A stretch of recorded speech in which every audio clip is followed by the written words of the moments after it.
Hey guys, I am back. I am over at the old Patriot Armory and Coatings compound once again. I'd appreciate it if you guys don't let Stumpy know that I'm like stump cheating. Hey, leave this stump between us. Okay, thanks. Yeah. Anyway, so I've got a new offering from Off Grid Knives. It is the Seadog. It's a new knife that they are putting out. I just want to take a minute to say I don't often talk about a company so much as I do about the product, but I have been in contact a lot with Carrie, the owner, the driving force between Off Grid Knives, and you know, there are some really good brands. There are great custom makers out there, but I don't know if I have ever dealt with a proprietor, you know, someone who owns and runs a company that really, I get a sense, that really cares as much about his product and his operation as this guy. And I want to let you know, they have an amazing new blade coming out.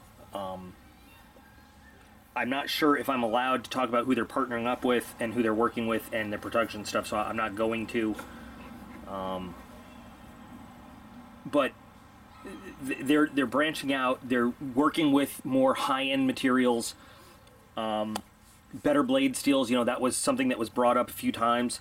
They make very solid knives out of the materials they work with, which is normally Aus 8. But I have been super impressed. I really have, with dealing with him on a one-to-one basis, with the way he takes input and ideas, with the level to which he cares about what people really think about his knives and how they're used. And seriously, I think that Off Grid Knives should be a bigger company and should have a much bigger following. I really do. And I think that with the stuff that they're coming out with, I think that a lot of people are going to pay a lot more attention to them. So I'm just really happy to be able to give ideas to Carrie, and I'm really excited to see what they come up with.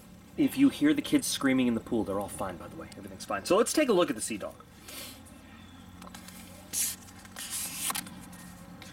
Now, there is, if you like this, there is a discount code and a link in the video description to where you can grab one of these yourself and save yourself a little bit of money buying direct from Off Grid Knives. So to start off with, good weight, nice deep carry clip, glass breaker / temple smasher. Obviously we've got a flipper design, no thumb studs to speak of. Centering on this comes perfect. Fit and finish is great. Very grippy texture on the G10. Really gives you something to hold on to. Really grippy texture on the G10, really gives you something to hold on to. And you see the clip is reversible left and right. You don't get a choice tip up, tip down. Now, I like tip up carry personally, so that's fine with me. Most of what Off Grid puts out is made, you know, with a heavy use. Some of it is made really with EDC in mind, but it's with a heavy use philosophy, and the Seadog is made with a heavy use philosophy. So it's made to be gripped with gloved hands in adverse situations.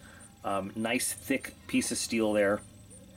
And just, you know, solid engineering. You see, you've got all steel construction, no plastic, you know, no G10 backspacer, just G10 scales, and everything else is good, solid metal work there. Wow, that is now, is this spring?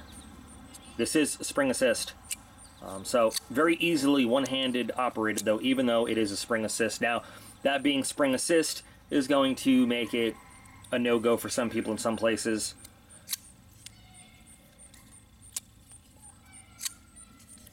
The fact that it's a locking blade is going to make it a no-go for some people in some places, but for those of you living in places where a liner lock is legal and spring assist is legal, the blade size is not excessive.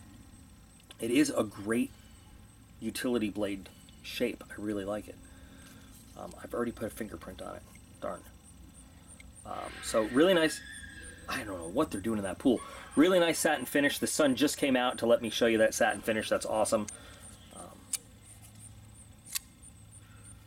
The spring, you know, setup and everything, the detent on this is just about perfect. Just a little bit of pressure. So it is a light switch flipper, not a push button flipper, meaning you're not going to push on that flipper to fire it off. You're going to give it a little flick there with your finger. Nice. Very well placed jimping right there where your thumb would rest. It's actually a very comfortable design. It reminds me a little bit of one of the old Benchmade HK handle shapes, which I really, really liked. I gave that knife away to somebody once upon a time. But not too big, so it's not going to take up too much room in your pocket, but with big hands like mine, you see it fits on there really nicely. I mean, it just... Wow, this is a really rugged blade for multiple situations. It's just flying through this. And this is not like a crappy dry rotted stick out here either. This is... The weight and balance on this thing is just, it's phenomenal. What a great little knife. So, the Seadog, I think, is a real winner.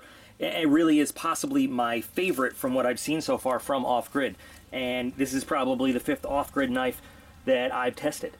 I really like the Hawkbill Tonto. That was a really good one. Legal Eagle, I liked a lot. But this guy, this is probably going to have to take a spot in my EDC rotation just so I can get a good sense of it. This guy's definitely going to have to take a spot in the EDC rotation. And it's tough. It's a tough, rugged little guy. So like I said, you can check out the video description. I'm going to have a link to Off-Grid's website where you can get this with a discount code. I honestly don't understand why this company isn't a bigger name in the knife world. I think maybe it's because they use, you know, AUS 8 steel a lot, but, you know, the whole thing is an attempt to make their knives as affordable as possible. But like I said, just you wait a little bit till you see the higher end stuff they're coming out with, you know, because people have requested it. So I think you guys are going to be pretty impressed. Yeah, check out that video description. Also have all my standard links, Patreon page, Facebook page, my email contacts and all that other stuff. So what are your thoughts, everybody, on the Seadog? You like that blade shape? I do. I really like that blade shape. How does this compare to the other off-grid knives that we've looked at? And you know what? I'll put links to those videos in the video description as well, so you can kind of look at them. If you haven't seen them, you can see them. If you have seen them, you can kind of take a look at them again and do a little comparison. I like this. I think some people are going to say they'd prefer the blade to be just a little bit bigger, maybe, but I think that this works out really, really well for what it does. So anyway, there you go. Curious to hear people's reactions to this one. So, as always, I appreciate every single one of you. You guys are all absolutely awesome, and I'll be back again real soon.